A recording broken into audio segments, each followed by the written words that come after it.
Assalamualaikum warahmatullahi wabarakatuh semuanya. Jadi pada kesempatan kali ini saya akan melakukan hands-on quiz 1 open-ended project.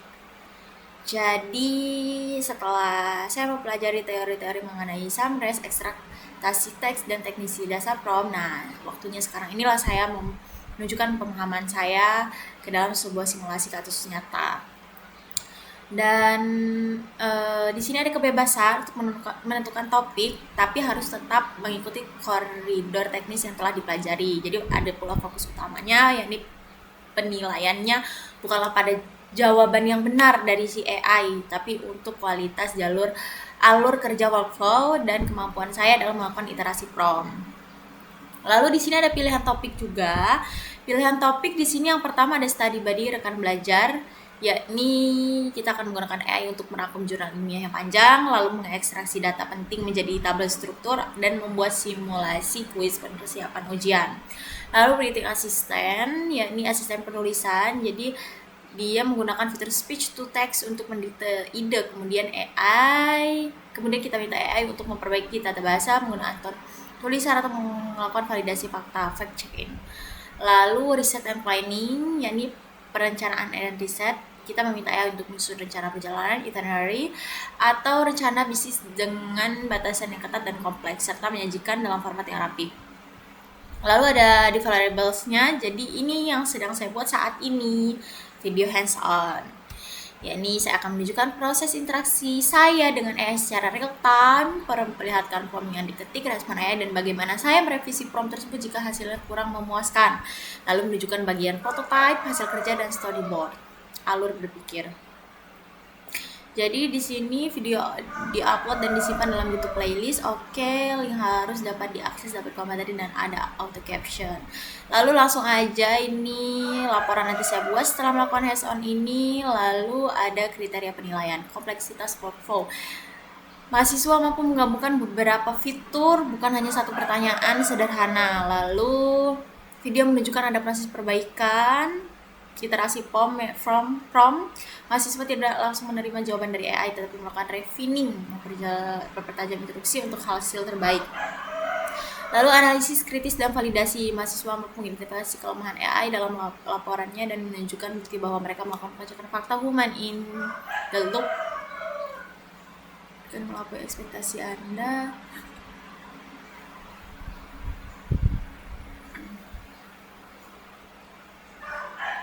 Oke, di sini bagaimana AI memberikan hasil yang melampaui ekspektasi Anda. Oke, memberikan informasi yang salah atau gagal memahami konteks. Bagaimana saya memvalidasinya? Oke, jika harus mengulang tugas ini, bagaimana Anda akan mengubah struktur prompt agar lebih terlihat? Oke. Jadi karena di sini kita dibebasin untuk memilih topik, saya di sini akan memilih topik yang pertama, study buddy rekan belajar. Yakni menggunakan AI untuk merangkum jurnal ilmiah panjang, mengekstrak data penting menjadi tabel struktur, atau membuat simulasi kuis persiapan ujian. Oke. Jadi saya di sini sudah mempersiapkan artikel, ya, sudah menyiapkan artikel dengan judul pengaruh penggunaan media sosial terhadap prestasi belajar peserta didik pada kelas 12 MIPA di SMA Negeri 5 Padang. Sudah saya siapkan artikel dan saya di sini akan menggunakan AI ChatGPT. Oke, saya akan menggunakan ChatGPT. Karena di sini ada kriteria penilaian. Jadi saya akan menggabungkan beberapa fitur, bukan satu pertanyaan sederhana saja. Lalu saya akan iterasi prompt, lalu menganalisis kritik dan validasi. Kita lakukan dulu yang pertama. Di sini ada menggunakan AI untuk merangkum jurnal ilmiah yang panjang, mengekstrak data penting menjadi tabel struktur, atau membuat simulasi kuis persiapan ujian. Oke, jadi di sini saya akan menyiapkan notepad dulu untuk kita kumpulkan apa saja yang sudah kita lakukan seperti itu. Jadi yang pertama di sini saya akan kirim dulu bahannya ya ke si ChatGPT-nya ini. Saya akan saya akan memberi acuan kepada ChatGPT. Saya akan memberikan satu artikel supaya dia fokus ke artikel ini saja, tidak ke artikel yang dia nyari sendiri gitu. Jadi saya akan memberikan artikel. Saya promptnya akan mengatakan supaya spesifik, buka artikel yang saya kirimkan. Lalu kita lihat di sini, merangkum jurnal ilmiah yang panjang. Lalu berikan rangkuman sesuai dengan isi jurnal tersebut. Oke. Kita tunggu. Tuh, dia membuka. Kita tulis dulu ya di sini. Yang pertama saya upload. Yang pertama saya unggah artikel sebagai bahan acuannya. Oke. Kita lihat nih, berikut rangkuman singkat sesuai isi jurnal yang Anda kirimkan. Penelitian ini membahas pengaruh media sosial terhadap prestasi belajar peserta didik kelas 12 MIPA di SMA Negeri 5 Padang.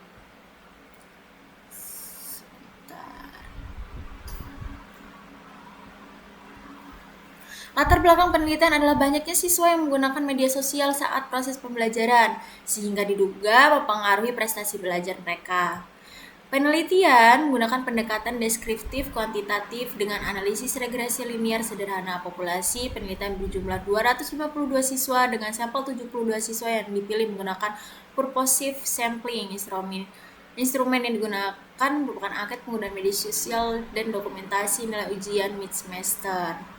Hasil penelitian menunjukkan bahwa tingkat penggunaan media sosial berada pada kategori sedangkan prestasi berada pada kategori sedang.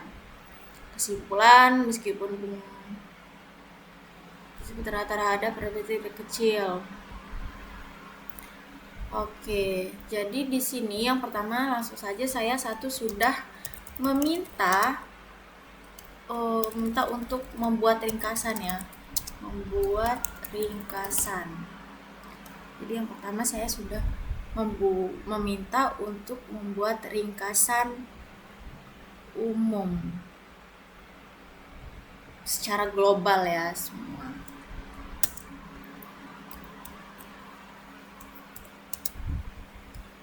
Kita lihat lagi di sini. Mengekstrak data penting menjadi tabel terstruktur. Tapi sebentar dulu. Sudah kita kompromi ini, kita lihat dulu nih sesuai dengan kriterianya ya di sini. Berperbaikan langsung menerima jawaban AI tetapi melakukan refining gitu. Kita meminta hasil yang terbaik gitu. Dan dengan cara kita mengidentifikasi kelemahannya ini, dia melihat langsung apakah benar gitu. Banyak siswa yang menggunakan media sosial sehingga diduga mempengaruhi prestasi belajar mereka.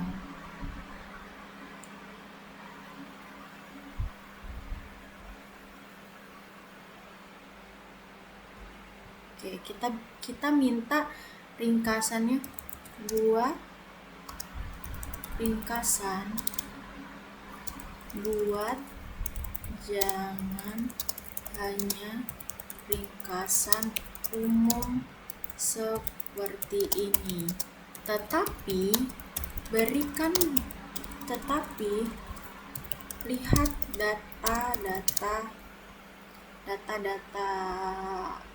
data-data yang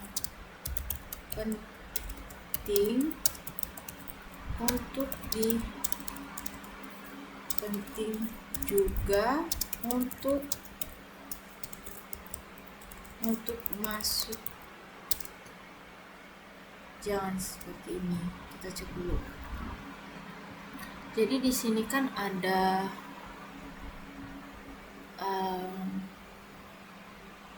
hasil dan diskusi nih ya, bentuk tabel ini. Dan ini kan dia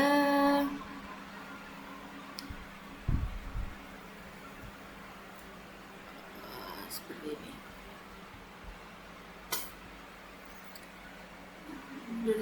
Dengan sampel 72 siswa. Hasil penelitian bahwa tingkat penggunaan media sosial berkategori, sedangkan presiden kali analisis regresi menunjukkan bahwa penggunaan media sosial hanya berperan 1% terhadap proses belajar, dan termasuk seperti belajar kotor. Nah ini kan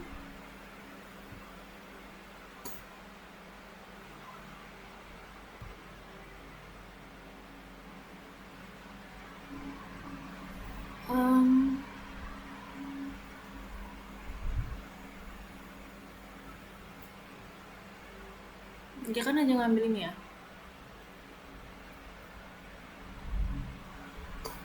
belajar ketika yaitu terdapat validan penggunaan media sosial yang memiliki presentasi 50% dengan indikator kapasitas belajar kategori indikator.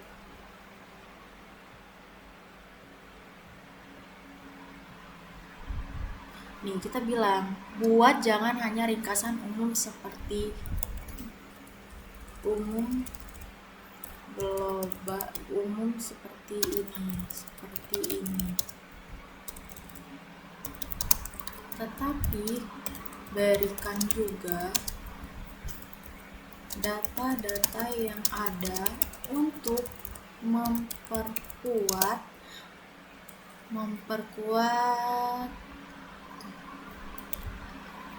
ringkasan gitu ya. Kita bilang buat jangan hanya ringkasan umum seperti ini, jangan hanya paragraf-paragraf seperti ini, tetapi berikan juga data yang ada untuk memperkuat ringkasan. Kita lihat nih, berikut ringkasan yang dibuat dengan data penelitian, bukan hanya sekadar ringkasan umum sesuai isi jurnal yang Anda kirim. Oke.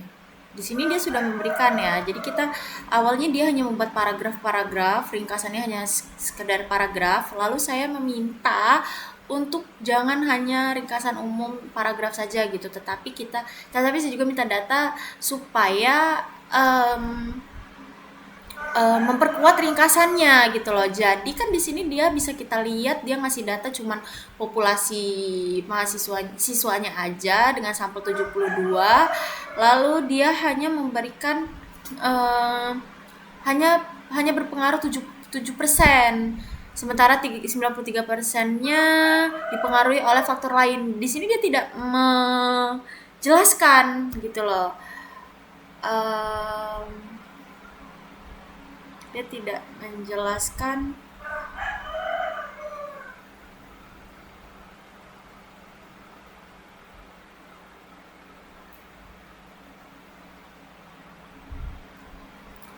mereka rendah lain bukan bawa pergi mencapai di sini. Nah di sini kan dia detail, dia nunjukin penelitian menggunakan pendekatan kuantitatif dengan analisis linear sederhana populasi sampel angkat. Oke. Tingkat penggunaan media sosial analisis menunjukkan bahwa pengguna media sosial peserta didik berada pada kategori tinggi. 50% siswa 36 memiliki tingkat penggunaan media sosial tinggi. Nah, di sini kan dia memberikan detail gitu dari argumen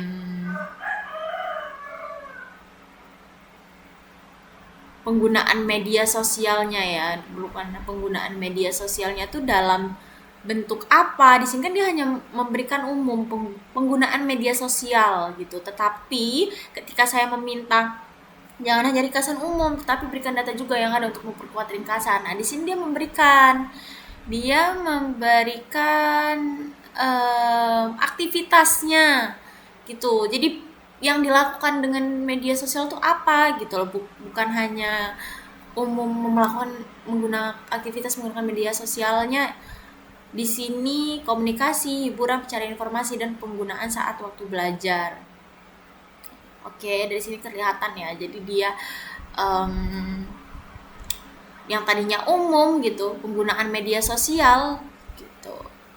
Penggunaan media sosial, meskipun penggunaan media sosial cukup tinggi di kalangan siswa, nah, tetapi dia tidak memberikan tahu penggunaan media sosial ini apa gitu loh, ngapain, apa aja yang dilakukan. Nah, disinilah dia memberitahu, meliputi komunikasi, hiburan, cari informasi, dan penggunaan saat waktu belajar. Nah, inilah yang memperkuat rangkuman gitu, ringkasannya.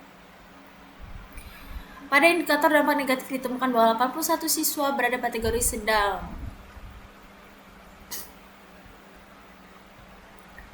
Kita lihat dulu di sini.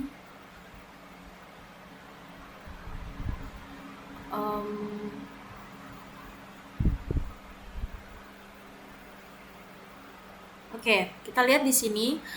Pada indikator dampak negatif ditemukan bahwa 81 siswa berada pada kategori sedang pada indikator kapasitas belajar dan ujian yang berkurang. Lalu 50 yang nih 81 dengan indikasi kapasitas belajar dengan ujian yang berkurang letak pada kategori sedang dengan presentasi 81%, dan hasil indikator prestasi belajar terletak pada kategori sedang dalam kategori tinggi. Sebentar.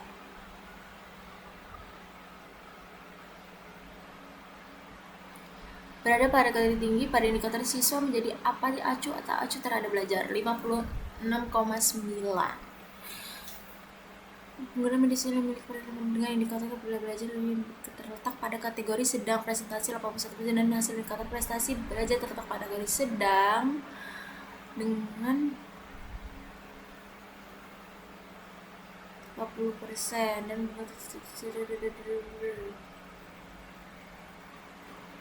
oke.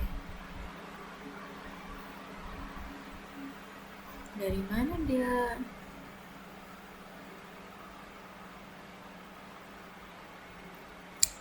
Kita lihat nomor 1 kali ya. Dia bilang 56,9% siswa berada pada kategori tinggi.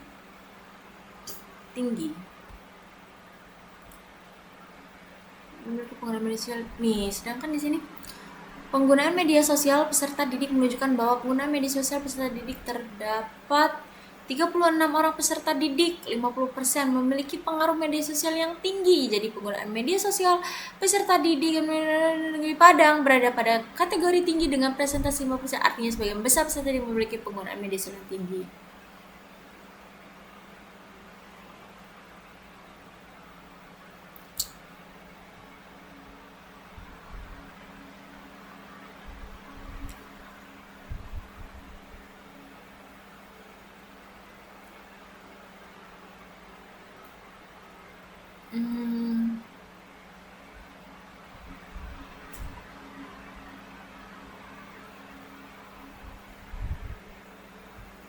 Oke, kita tanya dulu nih. Dari mana dia tahu gitu ya? Kalau 50, coba ini dia memberikan ini. Oh, tidak.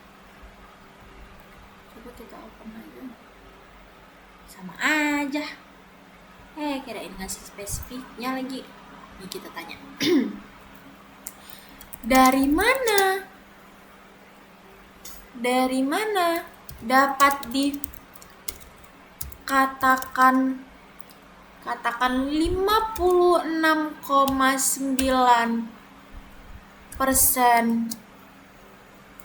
siswa berada pada kategori tinggi.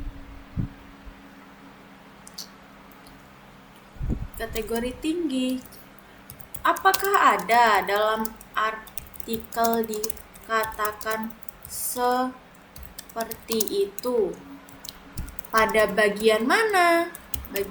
Nah, di sini AI berpikir keras nih, karena di sini yang kita temuin ya, 50 memiliki penggunaan media sosial yang tinggi. Di sini 56%. 50%, sorry. 50%. Nih, jadi di sini nih. Jadi, penggunaan media sosial tertinggi Jadi pengenalan media sosial peserta didik kelas berada pada kategori tinggi dengan presentasi 50%. Tetap pada indikator ditemukan lokasi berada sedang 56% pada siswa kategori tinggi gitu kan. Nah, sedangkan di sini juga dikatakan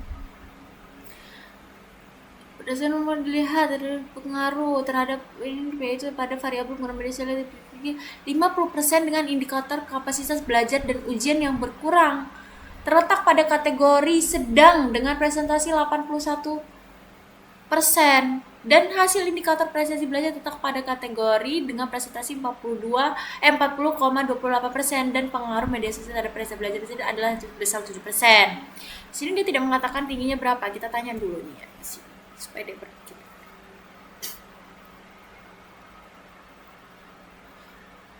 Ya, angka 56,9 memang ada di artikel bukan hasil tafsiran dan bukan kesimpulan, melainkan data indikator spesifik. Dari mana angka 56,9 kategori berasal? Angka ini terdapat pada bagian hasil diskusi. Oke, kita lihat di sini.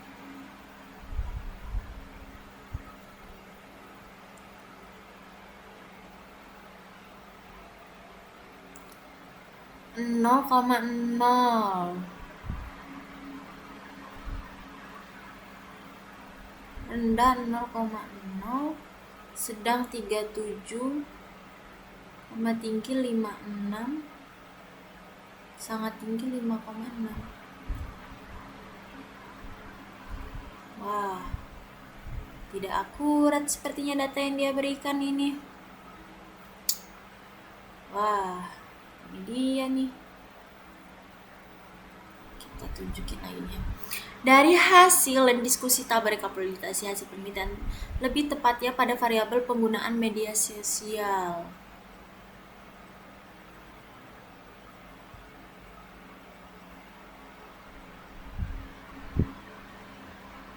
Hah, ini ya 0,0 0,037,5 56,9 5,6.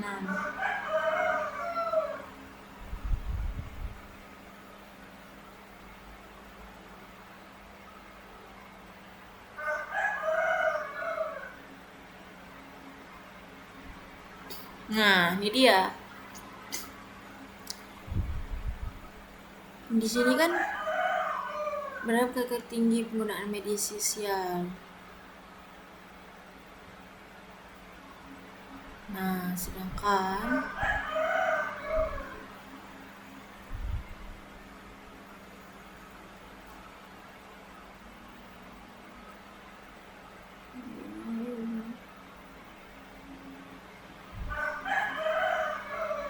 oke.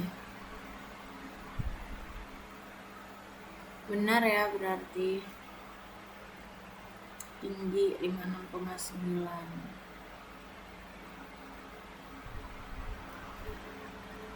Sini dia sudah memberikan spesifiknya. Oke, benar ya. Lalu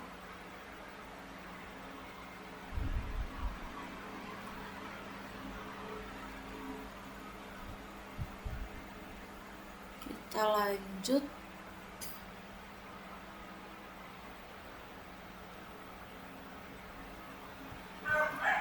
ke sekitar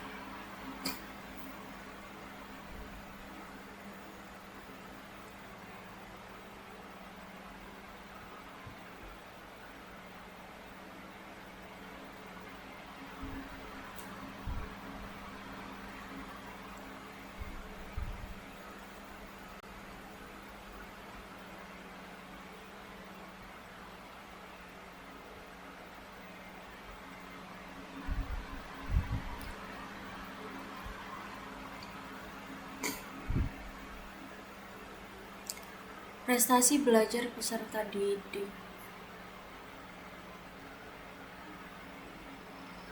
Oke, udah benar deh di sini. 2639 4028 3333. Bener sih, benar-benar.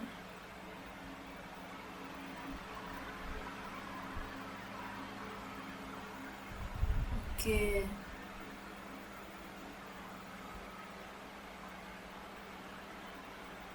oke. Jadi di sini sudah benar ya data yang diberikan.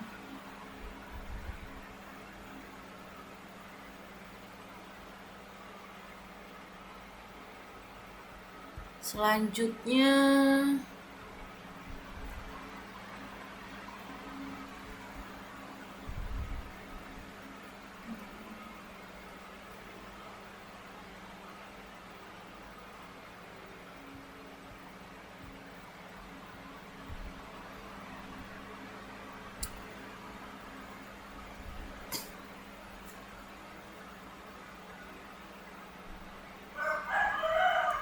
coba kita minta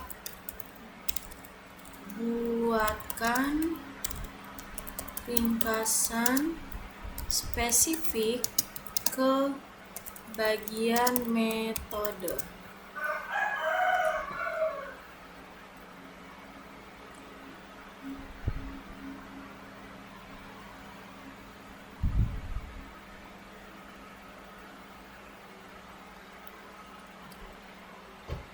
Ini pendekatan kuantitatif.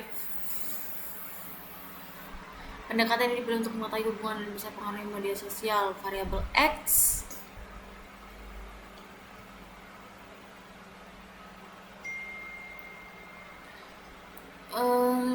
itu nggak berdasarkan pilihan data umum.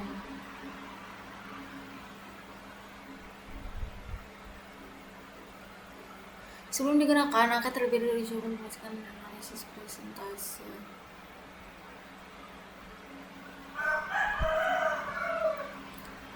Penelitian ini menggunakan pendekatan kuantitatif.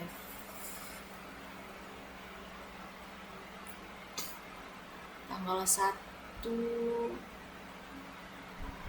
pada bulan Desember 2020, coba ya kita lihat. Pada tanggal berapa dilakukannya penelitian tersebut? Oke, benar ya, pada tanggal 1.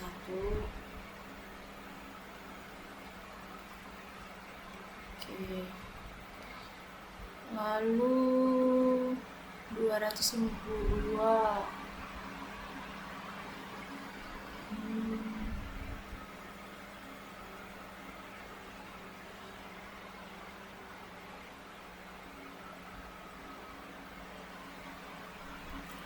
Penelitian yang sekarang yang padam pada menurut populasi seperti yang berjumlah 252.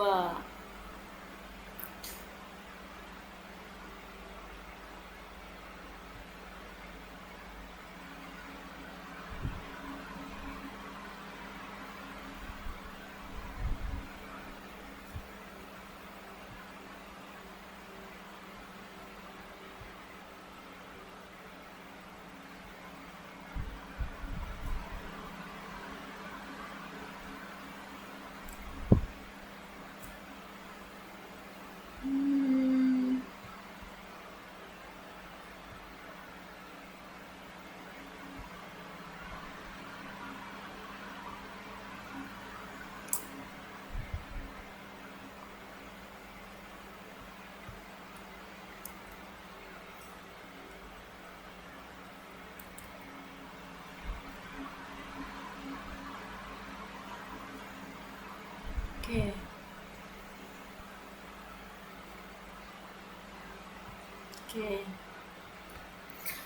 Jadi dengan menggunakan teknik purpose sampling. Coba kita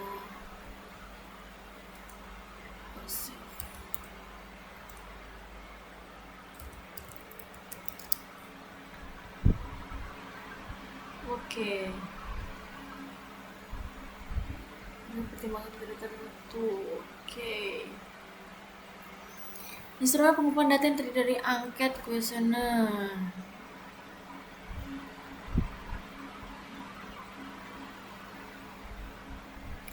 Oke, sudah itu kita tulis dulu ya di sini. Kita membuat ringkasan ini berarti ada bagian yang pertama kita minta ringkasan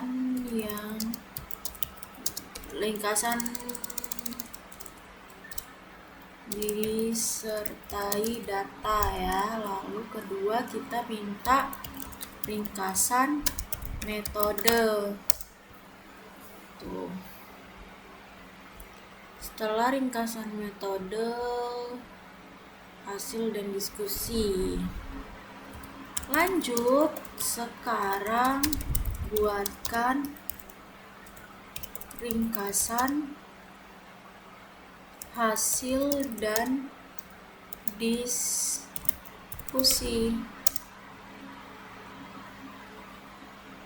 Ini ke-record nggak ya? Oh, ke-record.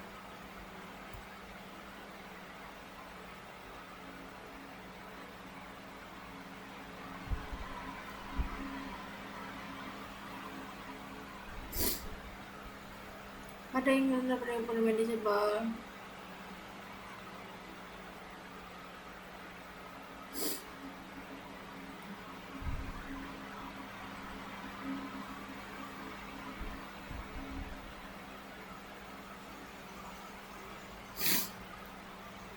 Dampak positif.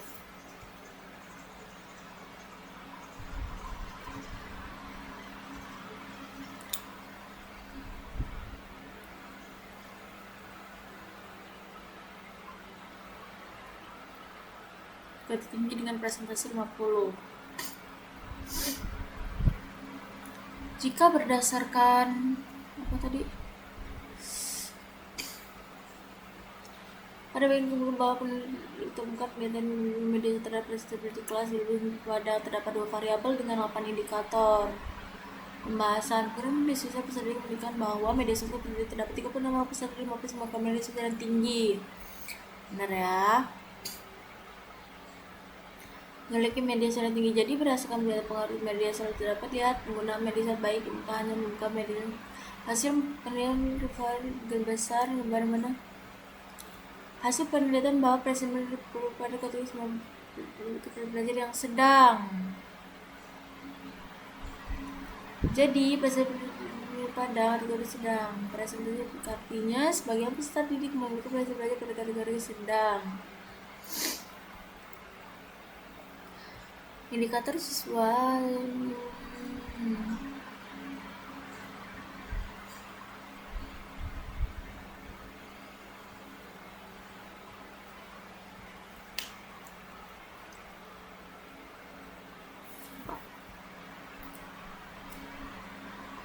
hasil menunjukkan bahwa prestasi belajar peserta didik di SMP Padang pada kategori 29 peserta didik 40,28 prestasi belajar yang sedang.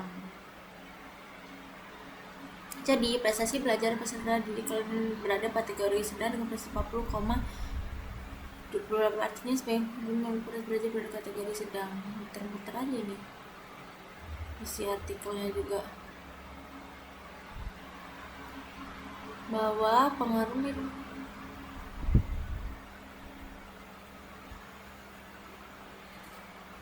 berdasarkan data yang diperoleh indikator pembahasan maka dapat dilihat dari rekapitulasi pengguna kategori belajar yang terletak pada kategori prestasi 80%.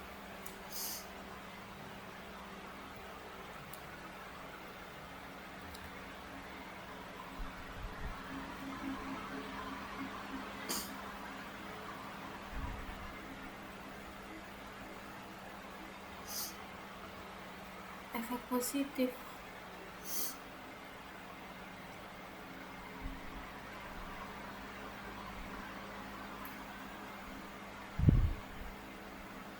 Indikator kapasitas ujian yang berkurang pada kategori sedang.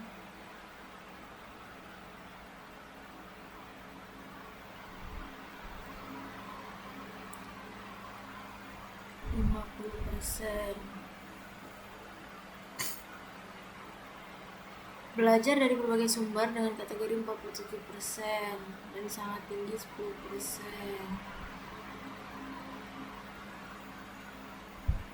Oke, benar. 40,28.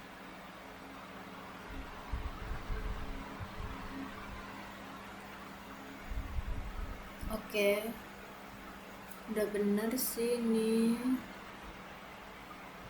Oke, lanjut, kita sekarang sudah minta merangkum, kita mengekstrak data penting menjadi tabel struktur ya. Kita bilang di sini, baik, setelah melakukan ringkasan, sekarang lanjut ke tahap mana tadi? Oh ya, membuat mengekstrak data penting menjadi tabel terstruktur. Mengekstrak data penting menjadi tabel terstruktur. Oke.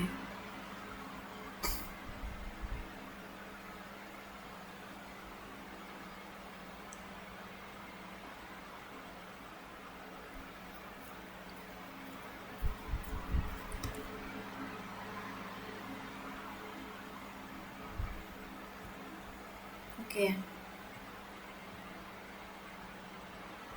Sini ada tabel yang pertama, judul penelitian. Nah, di sini kan judul penelitiannya kan pengaruh penggunaan media sosial terhadap prestasi belajar peserta didik. Nah, ini kan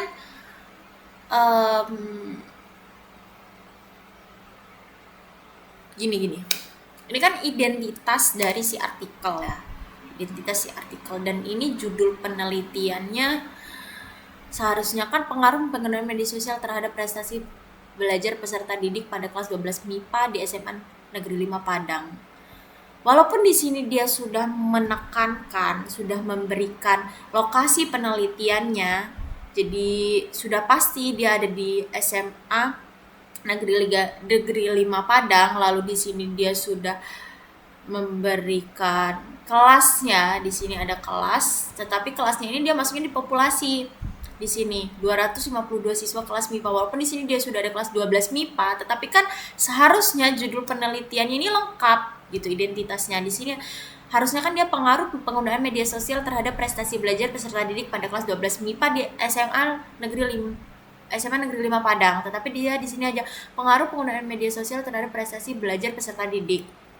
Ini namanya judul penelitian, harusnya yang namanya judul penelitian harusnya lengkap dong ya kan. Nah, jadi nanti kita bisa koreksi.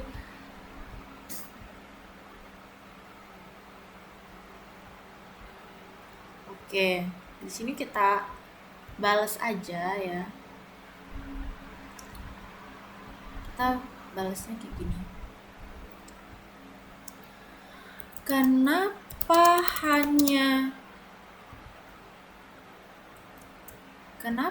hanya ini gitu, hanya penggunaan media sosial terhadap prestasi belajar peserta didik? Kenapa tidak diberikan lengkap sesuai dengan judul artikelnya? Nah, kita lihat nih jawabannya apa. Nah, di sini pertanyaannya sangat valid dan benar. Itu kesalahan ringkasan judul oleh saya, bukan karena judul artikelnya memang pendek.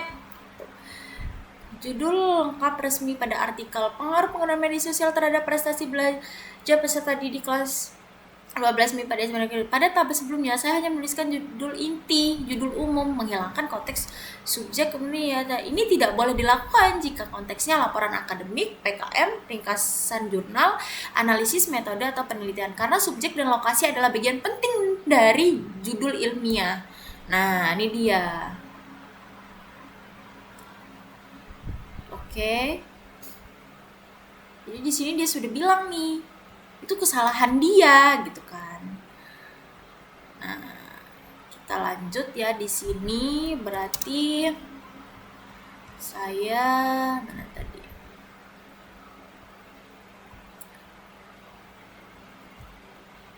Mengekstrak data ya, penting menjadi tabel terstruktur. Notepad saya. Oke.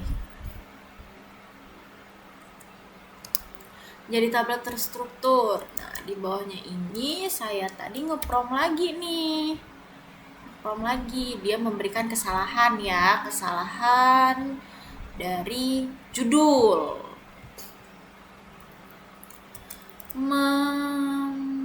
Bukan memvalidasi ya? Apa ya? Memvalidasi bahwa hasil yang diberikan itu salah dalam kurung judul artikel. Oke. Salah ya, bukan salah sih, tidak lengkap. Kita kasih garis miring, tidak lengkap. Yang ini tidak lengkap, ini nggak boleh ya, nggak boleh tuh, nggak lengkap. Yang namanya judul itu yang utama seperti itu. Oke, kita bilang nih, karena kesalahan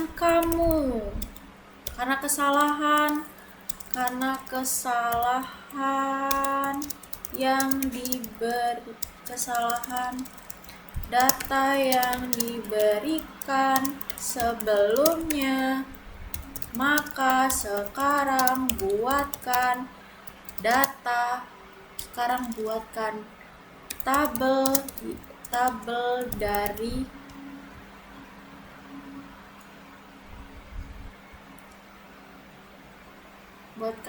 dari data yang penting sesuai dengan artikel yang saya kirim. Tuh, kita pertegas lagi. Kita tambah lagi ya di sini. Meminta membuat kembali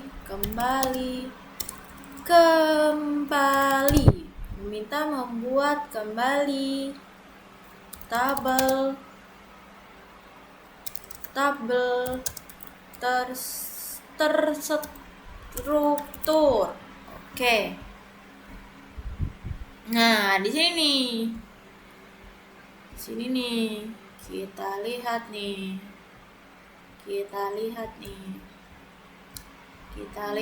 Kelengkapannya setelah kita ngeprom lagi. Karena kesalahan data yang diberikan sebelumnya, maka sekarang buatkan tabel dari data yang penting sesuai dengan artikel yang saya kirim. Judulnya lengkap. Pengaruh penggunaan media sosial terhadap prestasi belajar peserta didik pada kelas 12 MIPA di SMA Negeri 5 Padang. Oke. Penulis Nadia Francisca Putri, Vivi Yasmi, Ricci Cardo. Benar. Ini dia ngasih penulis nih keproman yang saya minta ulang. Coba kita lihat nih keproman yang sebelumnya. Dia ngasih penulis nggak? Judul, lokasi, waktu, pendekatan, metode, variabel, populasi, sampel, teknik, instrumen, dan sumber data. Dia tidak memberikan apa tadi? Nama penulis gitu. Padahal nama penulis itu ya termasuk dari identitas si artikel juga gitu ya. Penting gitu. Jadi setelah kita tegaskan nih, karena data yang diberikan salah, maka buatkan ulang. Nah, jadi dia kasih yang lebih lengkap. Jadi sebenarnya hasil AI itu tuh tergantung dengan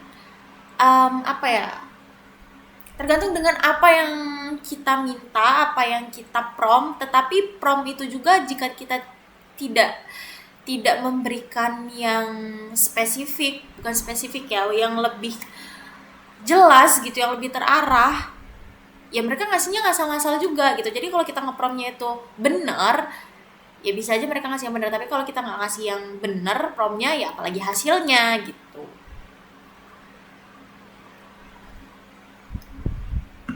Jadi jadilah pengguna AI yang yang apa ya? Saya juga belum jadi yang benar sih pengguna AI-nya. Lanjut, pendekatan analisis. Oke, ada ya tanggal, ada. Kita lihat sekarang kategori penggunaan media sosial peserta didik.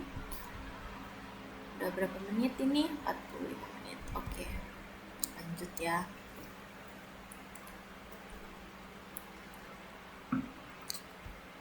Lanjut, kita kategori penggunaan media sosial peserta didik variabel X.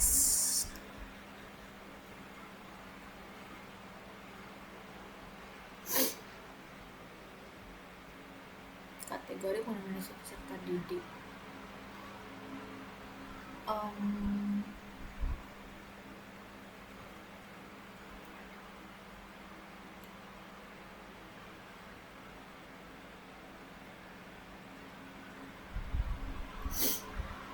3%.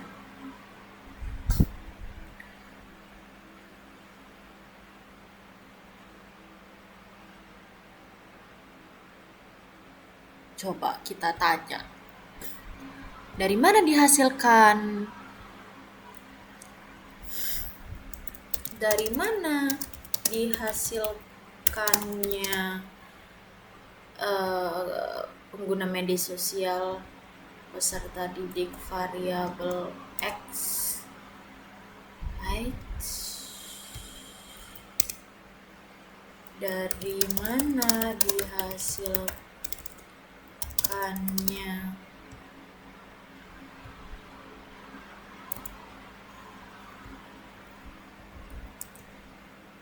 variabel X sangat tinggi 3% gitu ya.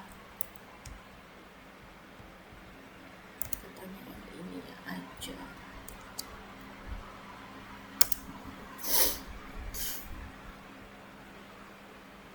Sebelumnya dia memberikan ya.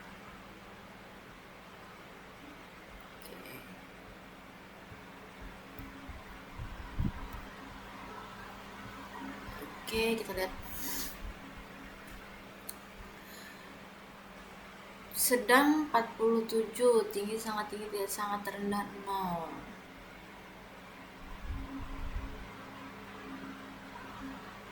Hasil dan diskusi, tabel rekapitulasi hasil penelitian.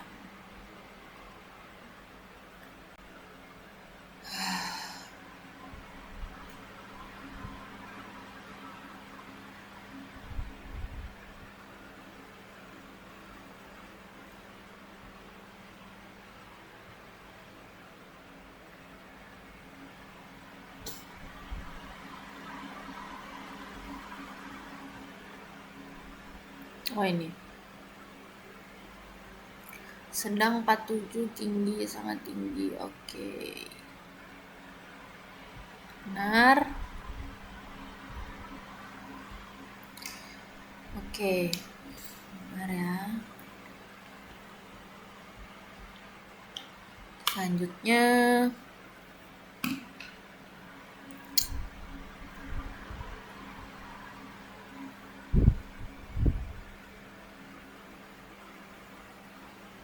rendah, sedang, sangat tinggi. Sosialisasi kurang dengan lingkungan.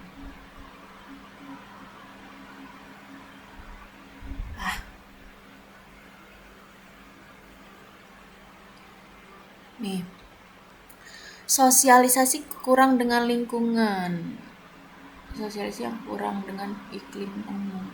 Ini kali ya kayaknya ya. Kita lihat di sini rendahnya 16,7, sedangnya 41,7, 37,5, tinggi dan sangat tingginya 2,8.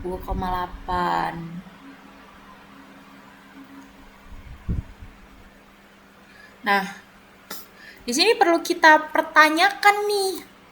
Kekurangan kan tadi kan ada kekurangannya juga ya. Kita baca dulu. Kita baca dulu nih di sini. Mahasiswa mampu mengidentifikasi kelemahan AI dalam laporannya menunjukkan bukti bahwa mereka melakukan pengecekan fakta. Oke. Kelemahan AI nih. Jadi di sini kita giniin aja. Dia kan di sini tidak menjelaskan yang sangat rendah ya. Padahal di sini kan ada sangat rendah ini ada angka 1,4.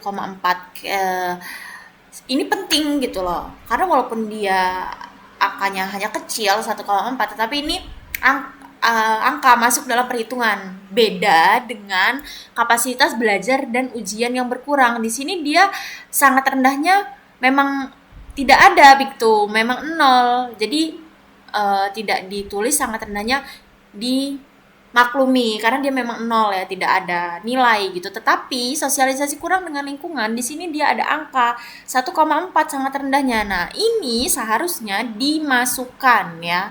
Ini harusnya dimasukkan karena dia ada nilainya, ada angkanya. Kenapa yang sangat kita tegaskan, kenapa yang sangat rendah tidak dimasukkan ke dalam tabel? Tanda tanya. Sedangkan sangat rendah ada nilai yakni 1,4.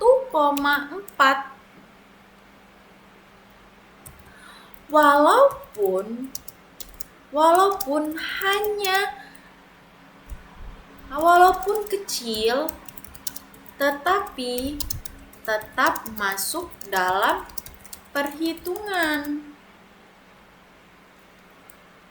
Kita tanya nih, apa jawabannya? Ada benar, dan ini kritik metodologis yang sangat tepat. Kesalahan ada pada penyajian tabel sebelumnya, bukan pada artikel. Saya jelaskan pelan-pelan berbaris artikel dan sekaligus saya koreksi. Kenapa sangat rendah wajib dimasukkan dalam artikel pada indikator tertentu? Kategori sangat rendah memang ada padanya walaupun kecil dalam metodologi kuantitatif. Semua kategori yang memiliki nilai wajib benar-benar menghilangkan kategori sangat rendah.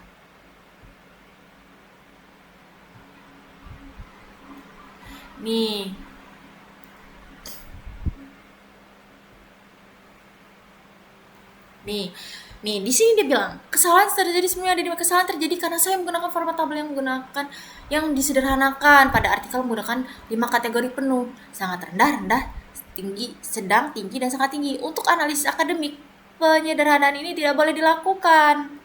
Nih, jadi di sini dia memberikan tabel yang benar, diperbaiki sesuai artikel. Nih, kita bilang aja di sini.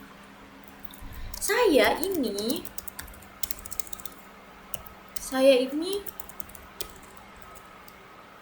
ini untuk analisis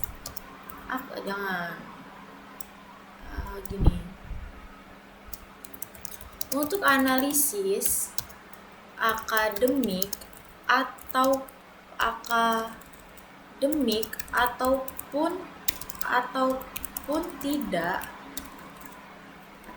tidak seharusnya tetap berikan yang sesuai dengan isi artikel.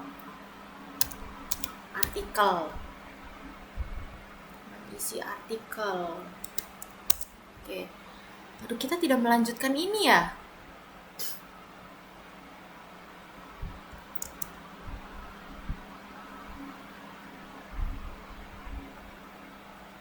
Nanti aja ya. Mau validasi bahwa hasil yang itu salah, lanjut aja nanti kita. Anda sepenuhnya benar, informasi Anda tepat secara prinsip ilmiah.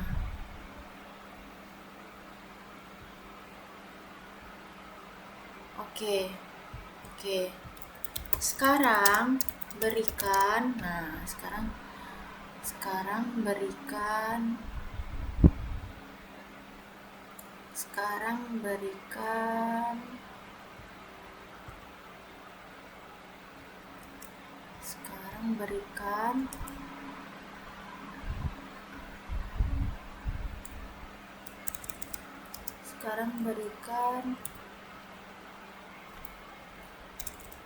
ekstrak data penting menjadi tabel struktur yang benar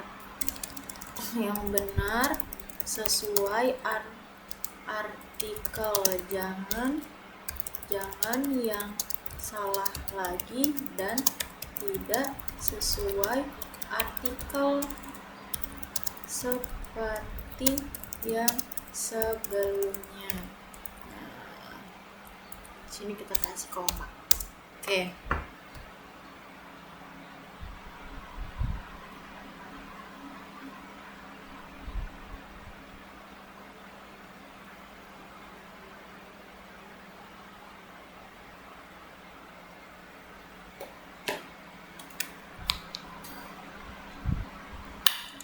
Tabel struktur dan prinsip tetap nih ya. Di bawah ini saya berikan data penting dalam tabel terstruktur dengan prinsip ketat. Oke. Di sini dia tulis tidak ada data tambahan dari luar artikel. Oke.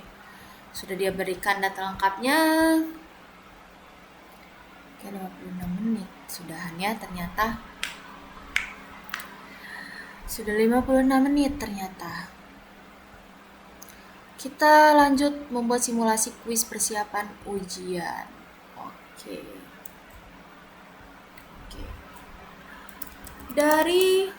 Dari ringkasan yang sudah dibuat dan tabel data yang sudah dibuat, sekarang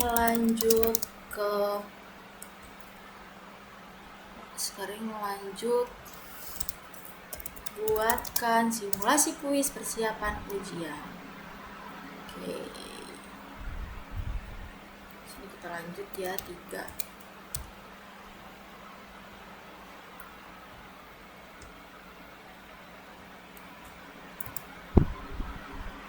Di sini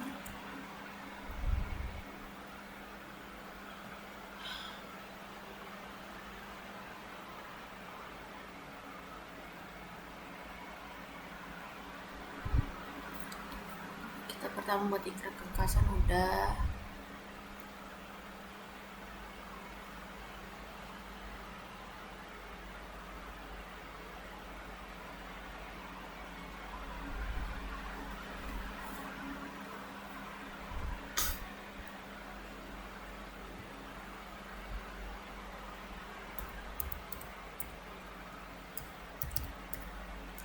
Workflow-nya ini hanya yang 1, 2, 3 ini aja ya.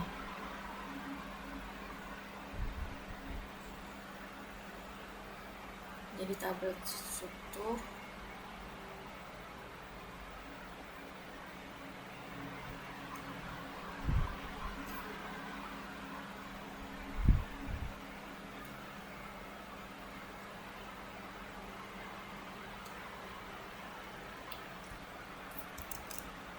lalu yang terakhir ini kalau cek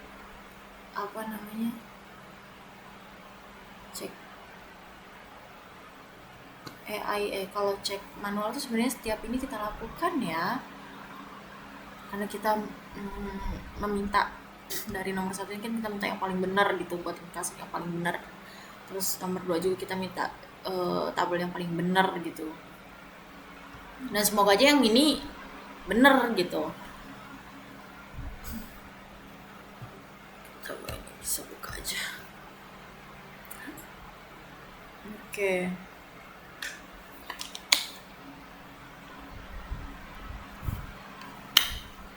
Jenis penelitian digunakan dalam artikel tersebut. Deskripsi kuantitatif.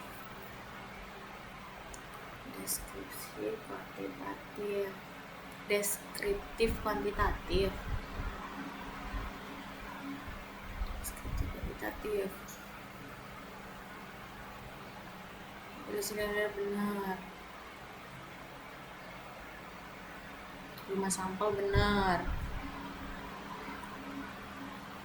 Benar ya, purpose sampling tadi udah kita baca.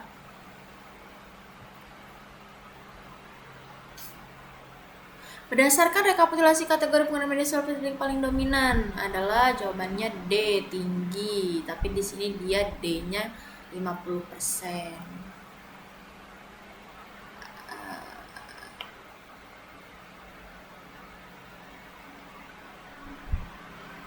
Tinggi. Benar-benar. Nanti siswa menjadi apatis terhadap belajar.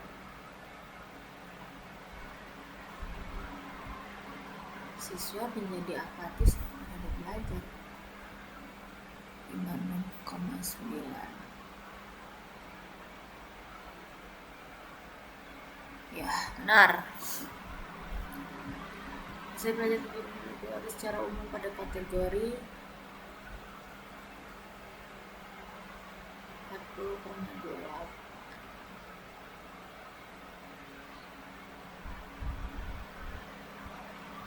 Sedang.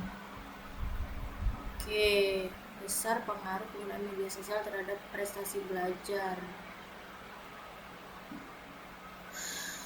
D, 7% benar.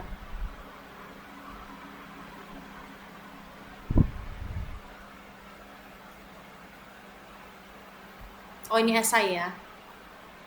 B atau S? Benar salah. Oke. Masih bukan itu. Jelaskan bahwa komponen belajar dikalikan sangat lemah. Oke.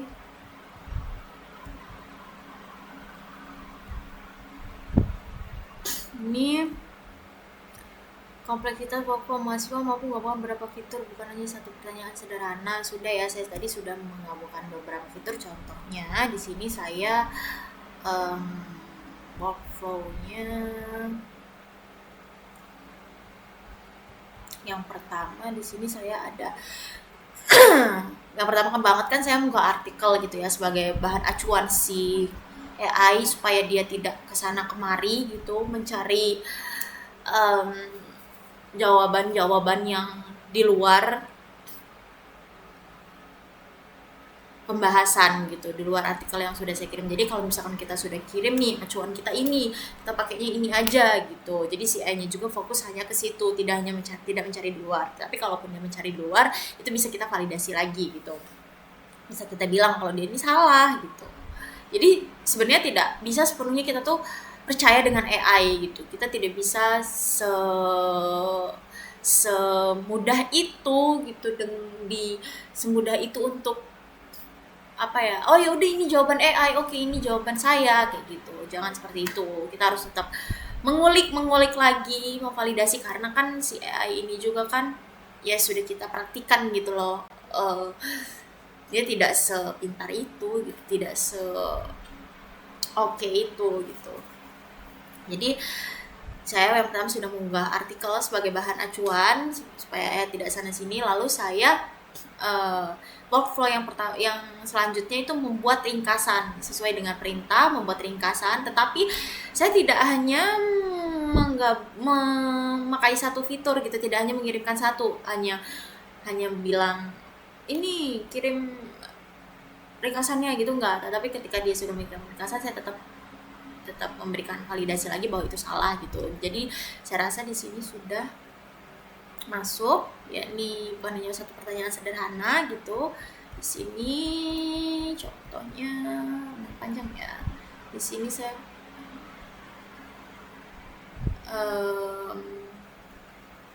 contohnya nih, di sini kan saya sudah meminta nih, langsung udah nge-upload, langsung minta ringkasannya. Tetapi saya di sini minta ringkasan ulang gitu, disertai data, jangan hanya ringkasan saja gitu. Nih, buat jangan hanya ringkasan umum saja, tetapi berikan juga data yang ada untuk memperkuat si ringkasannya. Sudah dia berikan gitu, saya tetap minta lagi nih, dari mana dikatakan 56,9 9% siswa berada pada kategori tinggi. Apakah ada dalam artikel dikatakan seperti itu? Pada bagian mana gitu? Jadi si ayah tetap berpikir keras gitu, berpikir kritis di bagian mana nih ya? Kok saya bisa bilang kayak gitu gitu? Dia menjelaskan. Jadi di sini kita tidak hanya tidak aja tahu oh 56,9% nih yang kategorinya tinggi, enggak, tapi kita juga paham kenapa ya dia kok bisa jadi 56,9% gitu. Selanjutnya juga di sini saya meminta ringkasan spesifik ke bagian metode saja gitu. Di bagian metode juga dia tidak lengkap, dia di sini memberikan hanya bulan Desember ya, bulan Desember 2022, tanggalnya dia tidak memberikan. Saya tanya lagi pada tanggal berapa gitu. Jadi sudah lengkap. Selanjutnya saya ringkasan hasil dan diskusi. Dia memberikan hasil dan diskusi.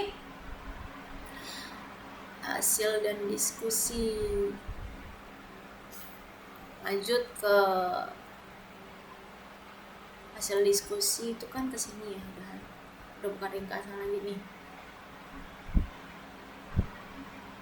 Oh ya, ringkasan masih hasil dan diskusi, bagian ringkasan. Lalu di sini saya masuk ke poin yang kedua.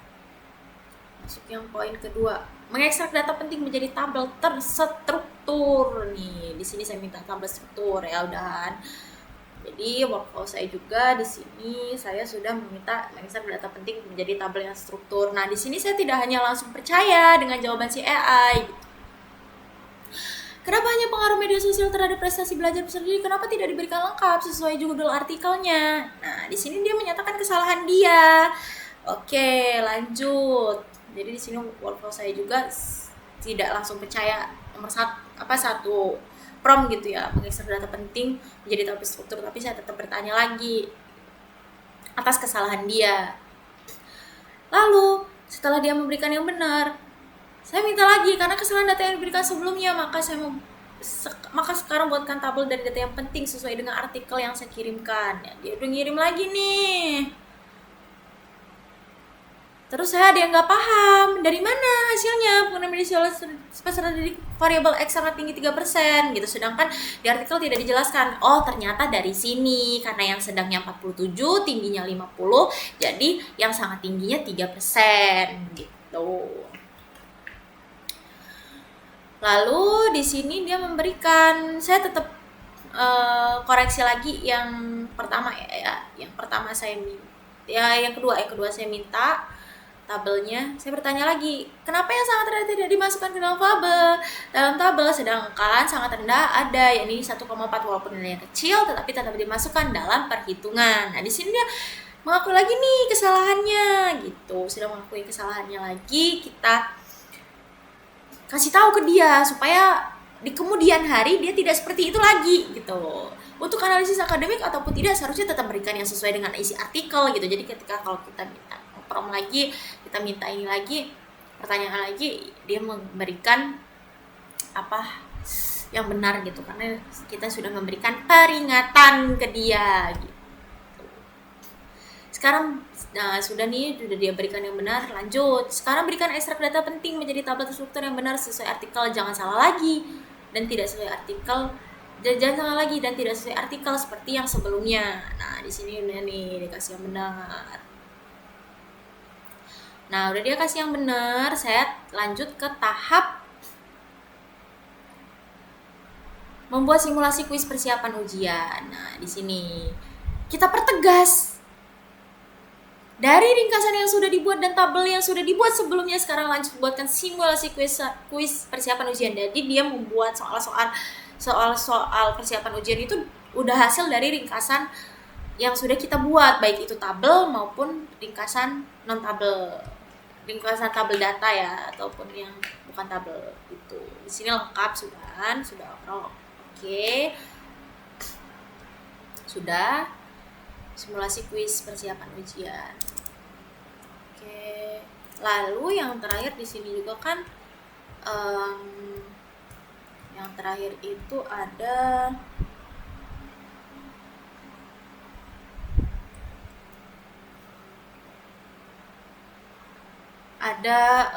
mahasiswa kalau ini iterasi prom kemudian bukan ada proses perbaikan masih tidak langsung menerima jawaban pertama ya, itu melakukan refining, mempertajam instruksi untuk hasil terbaik. Sudah ya, sudah saya lakukan ya. Oke. Selanjutnya di sini analisis kritik dan validasi, masih mengidentifikasi kelemahan AI dalam laporan dan menunjukkan bukti bahwa mereka melakukan pengecekan fakta human in the loop. Nah, jadi untuk yang keempat ini saya mengecek manual ini ya, yang mengecek manual ini saya lakukan di setiap saya nge-prom itu tadi ya. Jadi nggak yang overall semua udah selesai terus saya ngecek satu-satu dari atas, enggak, tapi emang per prom itu saya cek. Karena apa? Karena kalau misalkan di akhir kita ngeceknya, saya rasa kalau ini bakalan bukan ribet sih, lebih ke hasil di akhir nanti lebih acak-acakan gitu. Bisa-bisa dia memberikan simulasi kuis persiapan ujiannya ini tidak benar sesuai dengan artikel yang kita kirimkan sebelumnya gitu, bisa keluar jalur gitu. Kalau misalkan dari awal aja nggak kita cek ini benar apa enggak gitu, apalagi akhirnya kalau per step udah kita cek kan sesuai atau enggak dengan artikel. Step 1 kita cek nih sesuai enggak dengan artikelnya, benar sesuai. Jadi kemungkinan di nomor 2 nya juga untuk kemungkinan salahnya tuh kecil karena yang pertama kan udah kita cek gitu, juga yang ke 2 dan 3 gitu. Makanya saya mengeceknya itu setiap step gitu, enggak di akhir, karena kalau di akhir kemungkinan kesalahannya tuh besar gitu.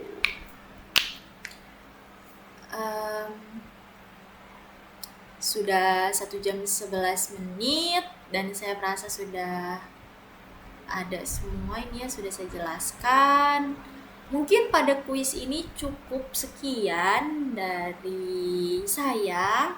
Apabila ada kekurangan, salah kata atau salah pemahaman, saya meminta maaf. Saya akhiri, wassalamualaikum warahmatullahi wabarakatuh.